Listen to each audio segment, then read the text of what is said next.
പ്രഭാതവന്ദനം. ദൈവപിതാവിൻ്റെ സ്നേഹവാത്സല്യവും ക്രിസ്തുവിൻ്റെ കൃപാകടാശവും പരിശുദ്ധാത്മാവിൻ്റെ നിറവും ഞങ്ങളിൽ സമൃദ്ധമായുണ്ടാകട്ടെ. ഈ പ്രഭാതം നിങ്ങൾക്കെങ്ങനെയാണ്? ദുഃഖം ഇല്ലാത്തൊരു പ്രഭാതമാകുമോ? സഹനമില്ലാത്തൊരു ദിവസമാകുമോ? നമുക്കറിഞ്ഞുകൂടാ. പക്ഷേ ഈ പ്രഭാതത്തിൽ എൻ്റെ മനസ്സിൽ സഹിച്ച ജോബിൻ്റെ ഒരു വചനമുണ്ട്. ജോബിൻ്റെ പുസ്തകം 5-ാം അധ്യായം 7-ാം വാക്യം. അഗ്നിസ്ഫുലിംഗങ്ങൾ ആകാശത്ത് പറക്കുന്നത് പോലെ മനുഷ്യൻ കഷ്ടതയിൽ പിറന്നു വീഴുന്നു. അതെ, എല്ലാ മനുഷ്യരും പിറന്നു വീഴുന്നത് കഷ്ടതയിലാണ്. വളരുന്നതും ജീവിക്കുന്നതും അവസാനം മരിച്ച് കടന്നു പോകുന്നതും ഈ കഷ്ടതയിൽ തന്നെയാണ്. കൽപ്പറ്റ നാരായണന്റെ 2 വരി കവിത ഓർക്കുകയാണ്. ചില മനുഷ്യർ ജീവിതത്തെ പേടിച്ച് ആത്മഹത്യ ചെയ്യുന്നു. മറ്റു ചിലർ മരണത്തെ പേടിച്ച് ജീവിക്കുന്നു. ജീവിതത്തെക്കുറിച്ചുള്ള പരമമായ സത്യം വിളിച്ചോതുന്ന വരികളാണിത്. ഒരുപാട് മനുഷ്യർ ജീവിതത്തിലെ സങ്കടങ്ങളെ, ദുരന്തങ്ങളെ ഒക്കെ ഭയപ്പെട്ട് ജീവിതം വിട്ടുപേക്ഷിക്കുക, ആത്മഹത്യ ചെയ്യുക. മറ്റു ചിലർ മരണത്തിനപ്പുറമുള്ളൊരു സഹനത്തെ ഭയപ്പെട്ട് ഇങ്ങനെ സഹിച്ച് ജീവിക്കുക. സഹനമുണ്ടാകുമെന്നേ, ജീവിതത്തിലും അതിനപ്പുറവും. എങ്ങനെ നമുക്കതിൽ നിന്നും ഒളിച്ചോടാനാകും? എത്ര ഓടി മറഞ്ഞാലും പിന്നാലെ നിഴല് പോലെ ഈ ദുരന്താനുഭവങ്ങൾ ഉണ്ടാകും, സഹനങ്ങൾ ഉണ്ടാകും. അപ്പോൾ അതിനെ നേരിടാനാകണം, അതിജീവിക്കാനാകണം. സഹനത്തെ നേരിടാൻ ഒരാൾ തയ്യാറാകുമ്പോൾ അവൻ ഈ ഭൂമിയിൽ ഏറ്റവും കരുത്തുള്ള മനുഷ്യനായിട്ട് മാറും. എങ്ങനെയാണ് സഹനത്തെ നേരിടുക? നമുക്കൊരു മാതൃകയുണ്ട്, ഒരു ആത്മീയ പ്രചോദനമുണ്ട്.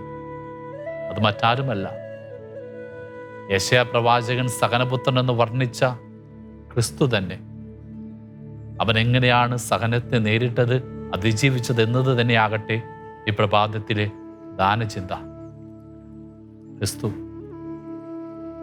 അവൻ്റെ സഹനത്തിൻ്റെ അവസാന ദിനങ്ങളിൽ 3 വിധം സഹനാനുഭവങ്ങളുടെ കടന്നു പോവുകയാണ്.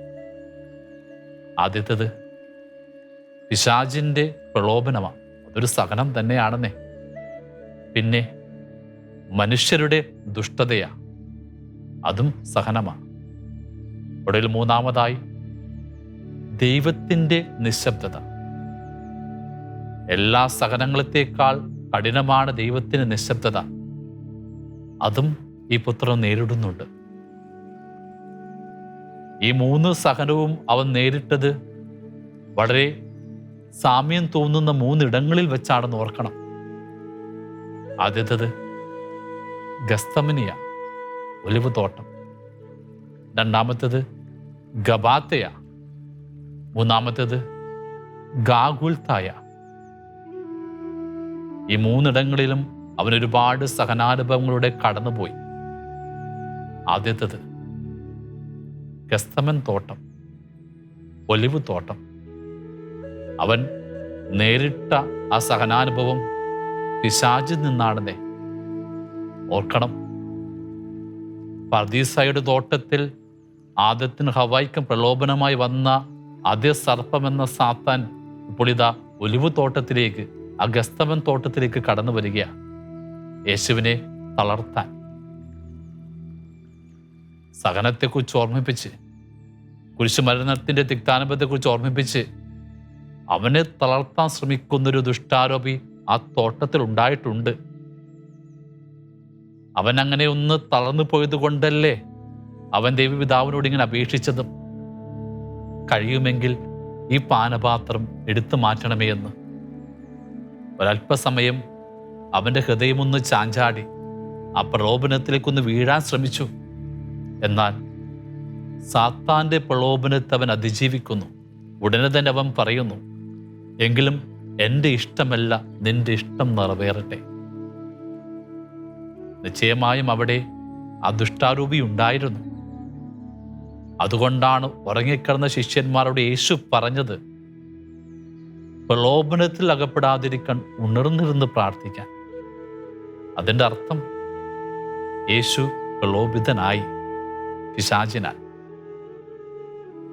വിയർപ്പ് ഗണങ്ങൾ രക്തത്തുള്ളി പോലെ ഏകാന്ത വേദനയുടെ നടുവിലൂടെ യേശു കടന്നുപോയ ആ ഗസ്തമൻ തോട്ടം പിശാചിന്റെ പ്രലോഭനത്തിന്റെ സഹന തോട്ടമാണ്. അവന്റെ നിയോഗത്തിന് തടസ്സം നിന്ന പിശാച്. ഓർക്കണം, മരുഭൂമിയിൽ വെച്ച് ഈ പിശാച് ആദ്യം കടന്നു വരുന്നുണ്ട്. അപ്പോൾ പിശാച് പ്രലോഭിപ്പിച്ചത് കുരിശിന്റെ വഴിയിൽ നിന്നും സുഖലോലുപതയുടെ എളുപ്പമാർഗം കണ്ടെത്താനാണ്. ആ 3 പ്രലോഭനവും യേശുവിന്റെ നിയോഗത്തിൽ നിന്നും അവൻ അകറ്റി നിർത്താനുള്ള മോഹങ്ങളുടെ പ്രലോഭനമായിരുന്നു. യേശു മരുഭൂമിയിൽ അവൻ അതിജീവിച്ചു. വചനം പറയുന്നത് പിശാച് തൽക്കാലത്തേക്ക് അവനെ വിട്ടുപോയെന്ന. അതിൻ്റെ അർത്ഥം പലവട്ടം അവൻ കടന്നു വന്നുവെന്നർത്ഥം. ഒടുവിലിതാ സഹനത്തിന്റെ കാൽവരിയിലേക്ക് പോകുന്നതിന് മുമ്പ് ഈ ഗസ്തമൻ തോട്ടത്തിൽ ഈ പിശാച് വീണ്ടും കടന്നു വരികയാണ്. അവനെ തളർത്തുകയാണ്. കുരിശിന്റെ സഹനത്തെ ഓർമ്മിപ്പിച്ച് അവനെ നിരുത്സാഹപ്പെടുത്തുകയാണ്. എന്നാൽ യേശു ആ സഹനത്തിന്റെ പ്രലോഭനത്തെ അതിജീവിച്ചു. ഓർക്കണം, കുരിശിന് തടസ്സം നിൽക്കുന്ന എല്ലാ ശക്തിയും ദുരാത്മാവാണെന്നേ, സാത്താനാണെന്നേ. പത്രോസിനെ യേശു ഒരിക്കൽ സാത്താൻ എന്ന് വിളിക്കുന്നത് എപ്പോഴാ? യേശു തന്റെ പീഡാസഹനത്തെക്കുറിച്ച് പ്രവചിച്ചപ്പോൾ നിനക്കത് സംഭവിക്കാതിരിക്കട്ടെ എന്ന് പറഞ്ഞ നിമിഷമാണ്. താൻ ഒറ്റക്കൊടുത്ത യുദാസിനെ പോലും യേശു വിളിച്ചത് സ്നേഹിത എന്ന. ഏകപുരോഹിതരെയും പരിസരെയും അവൻ കപടനാട്യക്കാരെന്ന് വിളിക്കുന്നുണ്ട്. എന്നാൽ ആരെയും അവൻ സാത്താൻ എന്ന് വിളിച്ചില്ല. ശിഷ്യപ്രമുഖനായ പത്രോസിനെ വിളിച്ചു, സാത്താനെ ദൂരെ പോകാൻ. തൻ്റെ നിയോഗങ്ങൾക്ക്, കുരിശിന്റെ വഴിക്ക് തടസ്സം നിൽക്കുന്ന എല്ലാ ശക്തിയിലും ഒരു സാത്താൻ ഉണ്ടെന്നേ. എന്നാൽ യേശു എങ്ങനെയാണ് ഈ പ്രലോഭനത്തെ അതിജീവിച്ചത്? അവൻ കൊടുക്കുന്നൊരു ഉത്തരമുണ്ട് തളർന്നു കിടന്ന പത്രോസിനോട്. പ്രലോഭനത്തിൽ അകപ്പെടാതിരിക്കാൻ ഉണർന്നിരുന്ന് പ്രാർത്ഥിക്കാൻ. അതെ, പിശാചിന്റെ പ്രലോഭനത്തെ അതിജീവിക്കാൻ ഒരു മാർഗം അവൻ ആ പ്രാർത്ഥനയുടെ ബലിൽ കാണിച്ചു തന്നു. പ്രാർത്ഥനയിലൂടെ അതിജീവിക്കാമെന്ന്. ഈ ലോകത്ത് സങ്കടം വരുമ്പോൾ, ദുഃഖം വരുമ്പോൾ, കുരിശ് വരുമ്പോൾ പിശാച് നമ്മളെ പ്രലോഭിപ്പിക്കും. ആ വഴി മറന്ന് ലോകത്തിൻ്റെ പാപ സുഖമോഹങ്ങളിലേക്ക് പോകാൻ വശീകരിക്കും. ഒരുപാട് പേർ സഹനത്തെ കഴിവൊഴിഞ്ഞ് ലോകത്തിൻ്റെ സുഖങ്ങളിലേക്ക് പോകാൻ കാരണം പിശാചിൻ്റെ പ്രലോഭനത്തിൽ വീണു പോകുന്നത് കൊണ്ടാണ്. എന്നാൽ എങ്ങനെയാണ് പിശാചിൻ്റെ ഈ ശക്തിയെ നമുക്ക് അതിജീവിക്കാനാകുക? പ്രാർത്ഥിക്കുന്നൊരു മനുഷ്യനാകുക. നമ്മൾ തളരുമ്പോൾ, നിസ്സഹായരാകുമ്പോൾ ദൈവം നമ്മളിലേക്ക് അവൻ്റെ കരുത്ത് വർഷിക്കുന്ന ആത്മീയ നിമിഷമാണ് ഓരോ പ്രാർത്ഥനയാമങ്ങളും. നിങ്ങൾ പ്രാർത്ഥിക്കുന്നൊരു വ്യക്തിയാണോ? സഹനത്തെ നിങ്ങൾ ആത്മധൈര്യത്തോടെ അതിജീവിക്കും, നേരിടും. പ്രാർത്ഥനകൾ നിലയ്ക്കുമ്പോൾ പ്രലോഭനങ്ങൾ ശക്തമാകുമെന്നേ. ഈ ലോകത്തിൻ്റെ മോഹങ്ങൾ നമ്മുടെ ഹൃദയത്തെ കീഴടക്കുമെന്നേ. ഓർക്കണം, തന്നോടൊപ്പമുണ്ടായിരുന്ന ശിഷ്യന്മാരോട് ഉണർന്നു പ്രാർത്ഥിക്കാൻ യേശു പറഞ്ഞു. പക്ഷേ അവർ തളർന്നു ഉറങ്ങിപ്പോയി പ്രാർത്ഥിച്ചില്ല. അതുകൊണ്ട് അവരിൽ ചിലർ ഒറ്റുകാരാകുന്നു, തള്ളിപ്പറയുന്നു. സഹന നേരത്തെ യേശുവിനെ തള്ളിപ്പറഞ്ഞ് അകന്നു പോകുന്നു. പിശാചിന്റെ പ്രലോഭനം നമ്മുടെ ജീവിതത്തിൽ വരുമെന്ന്. അപ്പോഴൊക്കെ ആ സഹനാനുഭവത്തെ നേരിടണമോ? പ്രാർത്ഥിക്കുന്ന വ്യക്തികളായിട്ട് മാറുക. യേശു പ്രാർത്ഥിച്ചു. അപ്പോൾ വചനം പറയുന്നത്, സ്വർഗത്തിൽ നിന്നും ഒരു മാലാഹ സഹായകനായി ഇറങ്ങി വന്നുവെന്ന, അവനെ ബലപ്പെടുത്തിയെന്ന. മനമുരുകി പ്രാർത്ഥിക്കുന്നവരുടെ ജീവിതത്തിൽ ഏത് സഹനകാലത്തും ദൈവം ഒരു സഹായകൻ അയക്കുമെന്ന് അവൻ നമ്മളെ ആശ്വസിപ്പിക്കുകയും ബലപ്പെടുത്തുകയും ചെയ്യും. അത് സഹനത്തിൻ്റെ ഒന്നാം സ്ഥലമാണ് ഗെത്സമൻ തോട്ടം, പിശാചിൻ്റെ സഹനം. അതിനെ യേശു പ്രാർത്ഥന കൊണ്ട് അതിജീവിച്ചു. പിന്നെ ആ അലുവ് തോട്ടം വിട്ട് യേശു പോകുന്നത് ഗബാത്ത എന്നൊരു കൽത്തടത്തിലേക്കാണ്. ആ വഴിയിൽ നാം കാണുന്നു മനുഷ്യരുടെ ക്രൂരതകൾ, ദുഷ്ടതകൾ. അതുവരെയും നിശബ്ദരായിരുന്ന മനുഷ്യരുള്ളിലുള്ള ഏറ്റവും മോശപ്പെട്ട ചിലത് പുറത്തേക്ക് വരുന്ന യാമങ്ങളാണത്. അവൻ്റെ പ്രിയ ശിഷ്യന്മാർ തന്നെ പല വിധത്തിൽ യേശുവിനെ വേദനിപ്പിക്കുകയാണ്. 3 വർഷം അവൻ്റെ കൂടെ ഉണ്ടായിരുന്നവർ, അവനോടൊപ്പം വചനം കേട്ടവർ, അവൻ്റെ വിരുന്നിൽ പങ്കെടുത്തവർ, അവൻ്റെ അത്ഭുതങ്ങൾ കൺനിറയെ കണ്ടവർ. എന്നാൽ ഗെത്സമയിൽ നിന്നും അവൻ ഇറങ്ങി വന്നപ്പോൾ പത്രോസ് തള്ളിപ്പറയുക, യൂദാസ് ഒറ്റിക്കൊടുക്കുക, ശേഷിച്ചവരൊക്കെ അവനെ വേദനിപ്പിച്ചുകൊണ്ട് അകന്ന് ചിതറിപ്പോവുകയാണ്. ആദ്യം അവന് നൊമ്പരം കിട്ടിയത് പ്രിയപ്പെട്ട ശിഷ്യന്മാരിൽ നിന്നാണ്. പിന്നീട് ക്രൂരരായ ഒരുപാട് മനുഷ്യർ അവൻ്റെ ജീവിതത്തിലേക്ക് കടന്നു വരികയാണ്. കയഫാസിൻ്റെ ആ വീടിൻ്റെ മുമ്പിൽ ഏറ്റവും കഠിനചിത്തരായ മനുഷ്യരിങ്ങനെ കടന്നു വരുന്നു. ചിലർ അവൻ്റെ മുഖത്തടിക്കുന്നു, മുഖത്ത് തുപ്പുന്നു, വസ്ത്രം കീറുന്നു, കള്ളസാക്ഷ്യം പറയുന്നു, അവനെ നഗ്നനാക്കുന്നു, മുൾക്കിടം വെച്ച് അവനെ പരിഹാസത്തോടെ ആരാധിക്കുന്നു. ഒടുവിൽ എല്ലാ മനുഷ്യരുടെയും ക്രൂരതയുടെ അടയാളമായി പീലാത്തോസ് കടന്നു വരിക. അത് ഗബാത്തയിലെ ആ കൽത്തടത്തിലാണ്. അവിടെ ഇരുന്നു കൊണ്ട് ഒരു മനുഷ്യന് മറ്റൊരു മനുഷ്യന് കൊടുക്കാനാകുന്ന ഏറ്റവും വലിയൊരു തിന്മ അവൻ ആരോപിക്കുക. അതും മരണശിക്ഷയാണ്. അതിനപ്പുറം വേറെ എന്ത് ക്രൂരതയുണ്ട്? അതെ, ഗബാത്തയിലുള്ള വഴിയിലുടനീളം യേശു നേരിടുന്ന സകലം മനുഷ്യരുടെ ക്രൂരത, ദുഷ്ടതയാണ്. നമ്മളും ഒരുപാട് സഹനാനുഭവം കൊണ്ട് കടന്നു പോകുമെന്നേ, മനുഷ്യരിൽ നിന്ന്, നമ്മുടെ പ്രിയപ്പെട്ടവരിൽ നിന്ന്, നമ്മുടെ ശത്രുക്കളിൽ നിന്നും. ജീവിതത്തെ തകർക്കുന്ന പല വേദനാനുഭവങ്ങളും നമ്മുടെ പ്രിയപ്പെട്ടവർ നമുക്ക് തന്നിട്ടില്ലേ? ചങ്ങാതി ചതിക്കാം, മാതാപിതാക്കൾ അവഗണിക്കാം, മക്കൾ ഉപേക്ഷിക്കാം, ബന്ധുക്കൾ പരിഹസിക്കാം. ഇതൊക്കെ അനുദിനം നാം ജീവിതത്തിൽ നേരിടുന്ന ചില സഹനാനുഭവങ്ങളാണ്. നമ്മളെക്കാൾ ഏറെ ക്രിസ്തു സഹിച്ചു മനുഷ്യരിൽ നിന്നും. എന്നാൽ ഈ സഹനത്തെ യേശു അതിജീവിച്ചത് എങ്ങനെയാ? കാൽവരിയിലെ കുരിശിൽ കിടന്നുകൊണ്ട് തന്നെ വേദനിപ്പിച്ച എല്ലാ മനുഷ്യരെ നോക്കി യേശു പറഞ്ഞു, അവർ ചെയ്യുന്നത് എന്തെന്ന് അവരറിയുന്നില്ല, അവരോട് ക്ഷമിക്കണമേ. ക്ഷമയിലൂടെയാണ് യേശു ആ സഹനത്തെ അതിജീവിച്ചത്. പിശാചിന്റെ പ്രലോഭനത്തെ അവൻ പ്രാർത്ഥന കൊണ്ട് നേരിട്ടുവെങ്കിൽ മനുഷ്യരുടെ ദുഷ്ടതയെ അവൻ ക്ഷമ കൊണ്ട് അതിജീവിക്കുകയാണ്. നമ്മുടെ പ്രിയപ്പെട്ടവർ നമ്മളെ മുറിപ്പെടുത്തും, നൊമ്പരപ്പെടുത്തും. എങ്കിലും ഈ സഹനത്തെ നാം നേരിടണമോ, അതിജീവിക്കണമോ? ക്ഷമിക്കാൻ കഴിയുന്നൊരു ഹൃദയം തരണമെന്ന് പ്രാർത്ഥിക്കുക. ക്ഷമിക്കണം. കാരണം ക്ഷമിക്കുമ്പോഴാണ് ദൈവത്തിൻ്റെ കൃപ നമ്മളിലേക്ക് ചൊരിയപ്പെടുക. ക്ഷമിക്കണം. കാരണം ക്ഷമിച്ചില്ലെങ്കിൽ നമ്മുടെ ഉള്ളിൽ നീറുന്ന മുറിവുണ്ടാകും. അത് നമ്മുടെ ജീവിതത്തെ ബാധിക്കും. നമ്മളെ വേദനിപ്പിച്ചവ സുഖമായിട്ട് ജീവിക്കുമ്പോൾ നമ്മൾ അസ്വസ്ഥപ്പെട്ട് ജീവിക്കും. ക്ഷമിക്കുമ്പോൾ ദൈവം നമ്മുടെ മുറിവുകളെ സൗഖ്യപ്പെടുത്തും. അവൻ്റെ കൃപ നമ്മളിലേക്ക് ചൊരിയപ്പെടുക തന്നെ ചെയ്യും.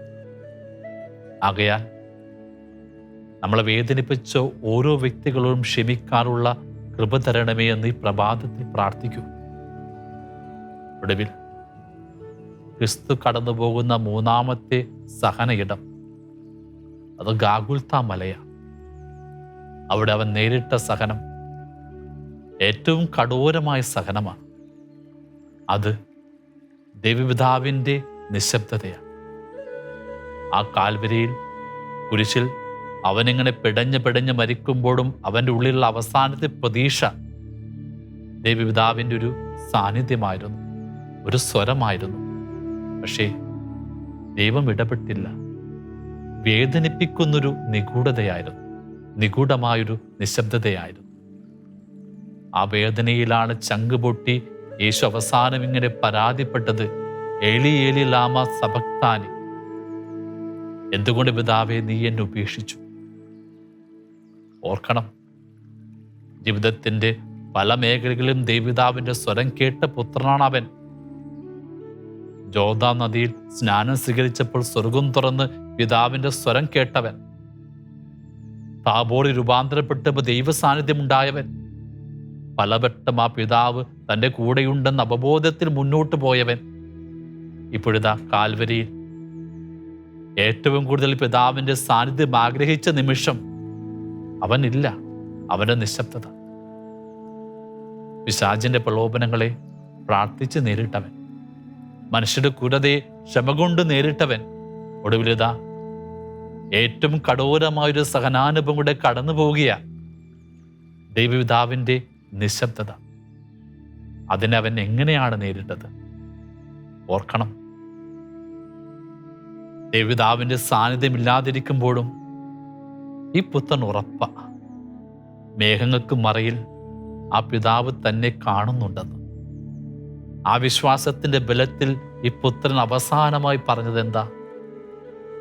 എൻ്റെ ആത്മാവിനെ നിന്റെ കരങ്ങളിൽ സമർപ്പിക്കുന്നു. ദൈവത്തിൻ്റെ നിശബ്ദതയിലും സമർപ്പണം കൊണ്ട യേശു ആ സഹനത്തെ അതിജീവിച്ചത്. ഓർക്കണം, സാത്താൻ്റെ പ്രലോഭനത്തെ പ്രാർത്ഥന കൊണ്ട്, മനുഷ്യരുടെ ക്രൂരതയെ ക്ഷമ കൊണ്ട്, ദൈവപിതാവിൻ്റെ നിശബ്ദതയെ സമർപ്പണം കൊണ്ട് അതിജീവിച്ച പുത്രൻ. നമ്മുടെ ജീവിതത്തിലും ഒരുപാട് സഹനങ്ങൾ ഉണ്ടാകുമെന്നേ. വിശേഷിച്ച് സങ്കടങ്ങളും ദുഃഖങ്ങളും ദുരന്തങ്ങളും വരുമ്പോൾ നമ്മുടെ പ്രാർത്ഥന കേൾക്കപ്പെടാത്ത നിമിഷങ്ങളിൽ നമുക്കുണ്ടാകുന്നൊരു വേദനയാ ദൈവപിതാവിൻ്റെ നിശബ്ദത. ദൈവം എവിടെയോ മറഞ്ഞിരുന്ന് നമ്മൾ നിരീക്ഷിക്കുന്നുണ്ടെന്നേ. ആ പിതാവിൻ്റെ കരുണയുടെ കരങ്ങളിൽ നമ്മുടെ സഹന ജീവിതത്തെ സമർപ്പിക്കാൻ കഴിയണം. ഓർക്കുകയാണ്, ഒരു ഗുരുവിന് 3 ശിഷ്യന്മാരാണ്. ആ ശിഷ്യന്മാർ പഠനം ആരംഭിച്ച ആദ്യ ദിവസം തന്നെ ഗുരു പറഞ്ഞു, നിങ്ങൾക്കൊരു അന്ത്യ പരീക്ഷയുണ്ട്, അതിൽ വിജയിക്കുന്നവനാണ് എൻ്റെ പ്രിയപ്പെട്ട ശിഷ്യനാവുക. അതിനുവേണ്ടി നിങ്ങൾ ഒരുങ്ങണം, ജാഗ്രതയോടെ ഇരിക്കണം. ഇടക്കിടക്ക് ഗുരുവിങ്ങനെ ഓർമ്മിപ്പിച്ചുകൊണ്ടിരിക്കും. പഠനം തുടർന്നു, വർഷങ്ങൾ പലത് കഴിഞ്ഞു. കുറെ നാളുകളായപ്പോൾ പിന്നെ ഗുരു ഈ അന്ത്യപരീക്ഷയെക്കുറിച്ച് അവരെ ഓർമ്മിപ്പിക്കുന്നേയില്ല. അവസാനം പഠനം കഴിഞ്ഞു, മടങ്ങിപ്പോകേണ്ട ദിവസമെത്തി. ഈ 3 പേരും പരസ്പരം പറയുന്നുണ്ട്, ഗുരു പരീക്ഷിക്കുന്ന ദിവസമായിരിക്കുമെന്ന്, നമുക്ക് ജാഗ്രതയോടെ ഇരിക്കാം. പക്ഷേ അന്ത്യ ദിവസവും ഗുരു ഒന്നും പറഞ്ഞില്ല. ഗുരു അവരെ ആശീർവദിച്ചു, മടങ്ങിപ്പോകുവാൻ ആവശ്യപ്പെട്ടു. അപ്പോൾ അവർക്ക് മനസ്സിലായി, ഗുരു തൻ്റെ അന്ത്യപരീക്ഷണത്തെക്കുറിച്ച് ഓർക്കുന്നില്ല, മറന്നുപോയെന്ന്. അപ്പോൾ തന്നെ അവർ അവരുടെ ഭാണ്ഡക്കെട്ടുകളൊക്കെ ശേഖരിച്ചു, പോകാനുള്ള ഒരുക്കങ്ങളൊക്കെ നടത്തി. അങ്ങനെ ഗുരുവിൻ്റെ ആശീർവാദം വാങ്ങി അവർ ഗുരുകുലത്തിൽ നിന്നും സ്വന്തം ഗ്രാമത്തിലേക്ക് ഇങ്ങനെ പോവുകയാണ്. ഈ ഗ്രാമത്തിനും ഗുരുകുലത്തിനും മധ്യേ നിഗൂഢമായൊരു വനമുണ്ട്, ഇടുങ്ങിയ വഴിയുണ്ട്. അതിലൂടെ അവരിങ്ങനെ യാത്ര ചെയ്യുകയാണ്. ഒരുപാട് ദൂരം യാത്ര ചെയ്ത് അവസാനം സന്ധ്യയാകാറായി. പെട്ടെന്ന് അവരുടെ ആ ഇടുങ്ങിയ വഴിയിൽ ഒരു തടസ്സം കാണുകയാണ്. മുൾച്ചെടികൾ ഇങ്ങനെ വളർന്നു നിൽക്കുന്നു. ആ 3 പേരിൽ ഒരാൾ പെട്ടെന്ന് ആ മുൾച്ചെടി ചാടി അപ്പുറം കടന്നു യാത്ര തുടർന്നു. മറ്റൊരുവന് എളുപ്പമാർഗം കണ്ട് യാത്ര തുടർന്നു. എന്നാൽ 3-മൻ അവൻ ചാടിയില്ല, എളുപ്പമാർഗം കണ്ടില്ല. ഓരോ മുൾച്ചെടിയും ഇങ്ങനെ പറിച്ച് പറിച്ച് മാറ്റാൻ തുടങ്ങി. അപ്പോൾ മുമ്പേ നടന്ന രണ്ടുപേരും അവനെ നിരുത്സാഹപ്പെടുത്തിയിട്ട് പറഞ്ഞു, നേരം സന്ധ്യയായി, കാട്ടുമൃഗം ഇറങ്ങുന്ന സമയമാ, നമുക്ക് വേഗം ഗ്രാമത്തിലെത്തണം, നീ വേഗം വാ. അപ്പോൾ ഈ മൂന്നാമൻ പറയുക, എൻ്റെ ഗുരു പഠിപ്പിച്ച നന്മയുടെ പാഠങ്ങൾ എൻ്റെ ഹൃദയത്തിലുണ്ട്. നേരം സന്ധ്യയായതുകൊണ്ട് ഇനിയും പിന്നാലെ ഒരുപാട് യാത്രക്കാർ വരും. അവർ ഈ മുള്ള് കാണില്ല, അവിടെ പാദങ്ങൾ ഈ മുള്ള് തറഞ്ഞുകൊള്ളും. അതുകൊണ്ട് അവസാനത്തെ മുൾച്ചെടിയും മറിച്ച് മാറ്റിയിട്ടേ ഞാൻ വരും.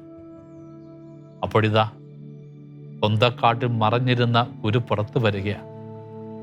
അയാൾ പറയുക, ഞാനാണ് ഈ മുൾച്ചെടി വളർത്തിയത്, എൻ്റെ അന്ത്യപരീക്ഷണമായിരുന്നത്. നിങ്ങളൊക്കെ എളുപ്പമാർഗം കണ്ട് അതിജീവിച്ച് മുന്നോട്ട് പോയി. എന്നാൽ ഈ മൂന്നാമൻ, ഇവനിതാ ഇതിനെ എടുത്തു മാറ്റുന്നു, ഇതിനെ അതിജീവിക്കുന്നു. അതിനാൽ ഇവൻ എൻ്റെ പരീക്ഷണത്തെ വിജയിച്ചു, ഇവൻ എൻ്റെ പ്രിയ ശിഷ്യൻ. സത്യം, ഈ ഗുരുവിനെ പോലെയാണ് ദൈവം. അവിടുന്ന് നമ്മുടെ ജീവിതത്തിൻ്റെ വഴിയിൽ പലവിധ സഹനങ്ങളുടെ മുൾച്ചെടി ഇങ്ങനെ വളർത്തിയിട്ടിരിക്കുക. ഒരുപാട് പേർ അതിനെ നേരിടാൻ ബലമില്ലാതെ എളുപ്പമാർഗം കണ്ട് സുലോലോധിപതയുടെ വഴികളിലൂടെ ഇങ്ങനെ പോവുകയാണ്. എന്നാൽ ദൈവം മേഘമറയ്ക്കപ്പുറത്ത് ഒളിച്ചു നിൽക്കുക.